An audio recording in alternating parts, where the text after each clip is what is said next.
तर शिवसेनेचे मंत्री भरत गोगावले यांच्या महाड मतदारसंघावर भाजपचा डोळा आहे। भविष्यात भाजप या मतदारसंघावर दावा करू शकतो असे संकेत भाजप नेते प्रवीण दरेकरांनी दिले। राजकारणात उद्या काहीही होऊ शकतं। आम्ही आता एक एक पाऊल पुढे टाकतोय। आमचा पक्ष गल्ली ते दिल्लीपर्यंत पोहोचलेला आहे। ग्रामपंचायत ते पार्लमेंटपर्यंत जाणारा आमचा पक्ष आहे, त्यामुळे भविष्यात काहीही होऊ शकतं असं दरेकर म्हणाले। तर दरेकरांच्या या वक्तव्यानंतर गोगावलेंनी आता दक्षिण रायगडमध्ये एकला चलो रेचा नारा दिलाय। रायगडमध्ये भाजप कधी कोणाशी युती करेल सांगता येत नाही असाही गोगावलेंनी आरोप केलाय।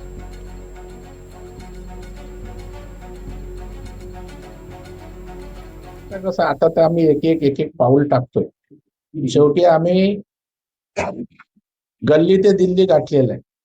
आम्ही ग्रामपंचायत ते पार्लमेंट पर्यंत जाणारा पक्ष आहे, त्याच्यामुळे एक एक पाऊल आमचं पुढे पडतच असतं। भविष्य राजकारणात उद्या काय होणार आहे आज नाही सांगू शकत आपण।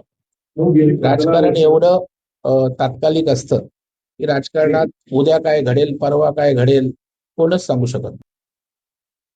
ना आता बऱ्याचशा ठिकाणी आम्ही स्वतंत्र आहोत, कारण तिकडे फक्त जर कर्जत खालापूर जर ते सोडलं तर मग इकडे आम्ही स्वतंत्र आहोत। कारण ते भारतीय जनता पार्टीवाले कधी कोणाशी काय युती करतील हे आज सांगू शकत नाही आहे। कारण वरून आदेश होते की शिवसेना आणि भारतीय जनता पार्टीने युती करावी, परंतु इथले जे त्यांचे नेते आहेत जिल्ह्यात काम करणारे, त्यांना कदाचित आमच्या काही गोष्टी पसंत नसाव्यात आणि त्याच्यामुळं ते वरच्या लोकांचं ऐकतात का आम्हाला माहिती नाही।